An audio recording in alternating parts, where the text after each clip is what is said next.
y que tú entiendas, porque cuando me veas otra vez ya no vas a hacer juicio sobre mí. No sé si me doy a entender en este aspecto. Es yo preservarme delante de ti, pero también enseñarte, porque ahí es donde llega la Escritura. Si tú me preguntaras, pero eso es pecado, tú estás haciendo juicio. Ahora bien, tú tienes que con la Escritura venir y corregirme, y yo con la Escritura soportar tu punto. Si tú tienes razón, porque eso lo hace el maduro en Cristo, si tú tienes razón, yo voy a someterme a la Escritura, no a los designios de Israel, no a los designios de Eva. Yo tengo que, como cristiano, someterme a los designios de la Escritura. A veces como pastores nosotros cometemos esos errores y le ponemos regla a los miembros, no en base a la Escritura, sino en base a mi conocimiento, sino en base a mi razón, sino en base a mi testimonio. Entonces, si el tomar vino a ti te cae mal por alguna razón o a ti no te gusta, mi trabajo es enseñarte a lo que es correcto según la palabra de Dios y por qué yo estoy en la libertad. Cristo nos ha llamado para ser libres, no para ser esclavos. Y como Él nos ha llamado para ser libres, entonces yo tengo en Cristo la libertad de hacerlo. Ahora bien, si el vino me va a esclavizar, yo tengo que apartarme de él. Igual como hay personas dentro del cristianismo que su talón de Aquiles son las mujeres, varones, que su talón de Aquiles son las mujeres. Igual el homosexual que viene a Cristo, su talón de Aquiles va a ser enamorarse de los homosexuales. Ahora bien, ¿qué tiene él que hacer? Apartarse y someter su carne y no darle rienda suelta a su carne.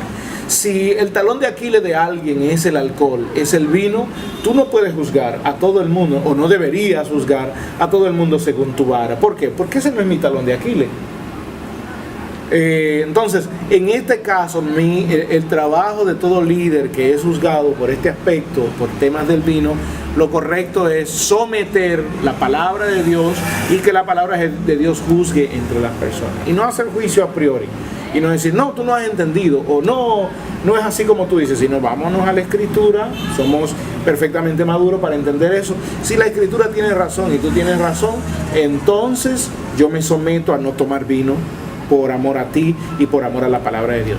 Pero si yo tengo razón, entonces tú también deberías someterte a la palabra de Dios en este aspecto. El punto es, ¿no sería como un poco hipócrita yo decir que tratar esa cita de esa manera? O sea, yo puedo tomar en mi casa donde no me ven, pero en la calle no puedo tomar, o si me ve el hermano. ¿No sería un poco de hipocresía? No, mira qué es lo que pasa, Israel. Todos tenemos la libertad para hacer lo que nos dé la gana, pero hoy ya no vivimos para nosotros mismos, sino que ahora vivimos y somos la luz de Cristo ante los demás. Hay cosas que en tu casa tú las vas a hacer. Por ejemplo, el estar con mi esposa en mi casa no quiere decir que yo tenga que salir a la calle a estar con ella, porque es mi esposa. ¿Tú ves? Son cosas que es parte de la intimidad. Las ropas íntimas están en mi casa, y hay cosas que en mi casa yo hago, en mi casa yo como, con mi familia yo estoy, que no puedo estar en la calle. El hecho de que yo vaya por la calle con un vaso de alcohol no da buen estilo a un tema cristiano. ¿Por qué? Porque también hacen los incrédulos. Y hoy yo tengo que ser diferente a ellos. No quiere decir que yo no me pueda tomar mi copa de vino con mi esposa en mi casa, pero lo hago con ella, no lo hago con otra, porque los incrédulos lo hacen aparte, los que no conocen a Dios lo hacen aparte. Hoy yo lo hago por un tema es parte de una comida, porque el tema a ver, entendamos una cosa. Nosotros somos muy consumidores, sobre todo el pueblo cristiano evangélico es muy consumidor de Coca-Cola, pero realmente una Coca-Cola te hace 5 veces más daño que una copa de vino. Entonces, se prohíbe la copa de vino, pero no se prohíbe la Coca-Cola. Eso yo vería más hipócrita todavía. Sin embargo, la Coca-Cola te hace 5 veces más daño que lo que te hace una copa de vino. Entonces, porque la copa de vino ayuda a tu digestión, ayuda a que tu cuerpo funcione correctamente y que no haya congestión en cuanto a la digestión se refiere. La Coca-Cola trae muchísimas enfermedades a tu cuerpo, pero no se predica esto en los púlpitos. Entonces, ¿dónde estaría realmente la hipocresía? Es cosa de que a veces nos guardamos en la casa es porque el hermano no ha entendido o porque el hermano no es maduro. Porque cuando él sea maduro, ya ese tipo de cosas no tiene por qué pasar. Yo puedo tomarlo en mi casa con la comida. Para mí, el vino es parte de la comida en mi casa. ¿Cómo yo le explico a un hermano que esa cita no se refiere absolutamente a proteger a mi hermano, si podemos decir de esta manera? O no se refiere absolutamente al tema de que es pecado o no es pecado esa acción. A ver, mira, es el tema, aquí el tema básico es el tema de la madurez. Es el tema de que en el camino vamos caminando hacia la perfección. La palabra cuando habla de perfección habla de madurez. El apóstol Pablo, como cristiano maduro, no tenía ningún problema con eso. A Pablo no lo ofuscaba nada. Ahora bien, muchos al ver a Pablo probablemente tenían una opinión diferente de Pablo hasta que lo escuchaban enseñar. Cuando lo escuchaban enseñar, ellos entendían. Es lo mismo que pasa en las iglesias. Hay muchas cosas que se practican, pero es por la inmadurez del no conocimiento de la palabra de Dios. Inmediatamente conozcamos la palabra de Dios, conocemos la palabra de Dios, entonces somos libres ante la esclavitud de los pensamientos. Por eso el escritor de Romanos, el apóstol Pablo, habla de que nuestro entendimiento sea renovado para que nosotros no estemos perdiendo el tiempo con temas que no tienen nada que ver, sino que nuestro pensamiento debe ser renovado a fin de que podamos entender la voluntad de Dios, que siempre es la agradable y perfecta para nosotros. Hoy vivimos por la fe en Cristo, no por la obra. Hoy somos salvos por la fe, no por las obras. Entonces, alguien que venga a Cristo y deje de tomar alcohol, pero no tiene la fe salvadora, ¿es salvo? Porque hemos basado el que no toma alcohol ya está más santo que el que sí toma alcohol. Y no es verdad, eso es una percepción particular. Entonces, nuestra meta es que el pueblo cristiano llegue a la madurez. Temas como este no se discuten dentro de las iglesias y yo los animo a ustedes a seguir discutiendo temas como estos, porque no se discuten dentro de las iglesias y de hecho muchos van a señalarlos, a mí también, pero para mí esto es común, pero muchos lo van a señalar por esto, porque lo común es discutir cosas que no tienen importancia, pero esto es un tema que sí tienen importancia, que deben ser discutidos a la luz de la Biblia. No discutirlo con hipocresía o con temas de tabúes en la mente, sino agarrar el conocimiento que teníamos, ponerlo en una balanza bíblica y entonces entender qué realmente dice la Biblia con esto. Jesús tomaba vino. Jesús dijo en una ocasión, ¿no era vino de uva?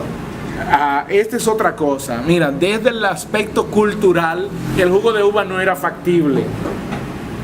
¿Por qué no era factible? Porque tú tomabas, cortabas de la vid, tenías que pagar empleados para vendimiar, así se le llamaba, vendimiar el fruto de la vid, luego para echarlo en un lagar y pagarle a gente que lo pisara para que pueda salir el vino. Entonces, no era factible tomar ese jugo y vendérselo. Pues si yo hubiese estado por ahí, me hago rico.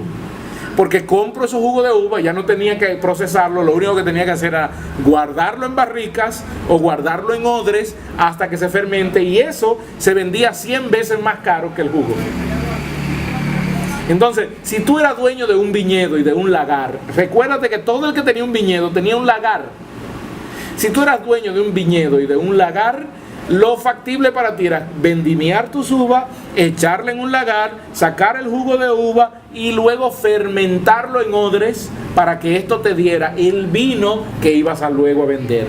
Si una botella de vino te costaba 100 pesos, pero tú vendías el jugo de uva te iba a costar medio peso. ¿Qué era más factible para ti? ¿Vender el jugo o vender el vino? Por lo tanto, lo que se vendía, cuando vemos a Jesús hacer el jugo, hacer el vino en la fiesta de Canaán, no era jugo de uva, era vino, y eso es comprobado por el maestresala, que al probarlo decía: este es el mejor vino que he tomado. Bien, la palabra de Dios dice que somos reyes y sacerdotes, pero también dice en Proverbios 31 que no es de reyes tomar vino, sino que se lo dé a la persona que tiene aflicción de corazón. Entonces, ¿qué nos dice la palabra? O sea, ¿qué nosotros podemos hacer si la palabra misma de Dios nos dice que no debemos tomar vino? Bien, muy buena pregunta, interesantísima esta. Realmente es bueno siempre irse al contexto de lo que dice la Biblia, porque si tú lees, por ejemplo, el versículo anterior dice que no des tu vigor a las mujeres. Entonces, un homosexual pudiera tomar esa parte para decir que ahí está, no se debe tener mujeres. Es posible. Entonces, se trata de tomar el contexto. Aquí en el capítulo 31 que acabas de mencionar de Proverbios, está hablando, es un consejo de la mamá del rey Lemuel. Está diciendo, mira, no des tu vigor a las mujeres, es decir, no dejes como rey, no te perviertas, no dejes lo que tienes que hacer por ir detrás de las mujeres, que fue el error que cometió Salomón. Olvidó la ley de Dios, olvidó que era rey y se pervirtió detrás de tantas mujeres, más de 1000 mujeres dice la Biblia. Entonces él se apartó de los caminos de Dios por ir detrás de las mujeres. A esto se refiere. Igualmente, no es de reyes tomar vino, se refiere porque cuando tú cedes por el vino o te enloqueces por el vino, ¿qué puede pasar? Primero, perviertes el camino. Segundo, perviertes el derecho. Y la Biblia habla del justo juicio. Te recuerdo una historia bíblica. ¿Qué pasó con Noé? Dice la Biblia que después de que se bajó del arca, él y su familia, plantó un viñedo y se emborrachó. Pero la Biblia no juzga a Noé por haberse emborrachado. No sé si han notado esto. La Biblia nunca juzga a Noé por haberse emborrachado. Sin embargo, juzgó lo que pasó. Juzgó lo que pasó. ¿Pero por qué pasó? Porque, número uno, Noé perdió la conciencia por el vino. Segundo, ¿qué pasó con Lot? Cuando sus hijas dijeron, emborrachémoslo para que tengamos descendencia. La Biblia dice que de ahí surgieron 2 naciones que fueron enemigas del pueblo de Dios. Pero juzgó a Dios a Lot por haberse emborrachado o por haberse dejado emborrachar de sus hijas. No, lo que hace el vino es ennublecer tu entendimiento. Por eso la Biblia habla de que nosotros debemos vivir en sobriedad, ser sobrios, apartarnos de la ebriedad. Y por eso habla de que los borrachos no heredan el reino de los cielos, porque no están en su sentido cabal para hacer las cosas. ¿Cuál sería el consejo que usted nos daría a nosotros a la hora de nosotros tomar?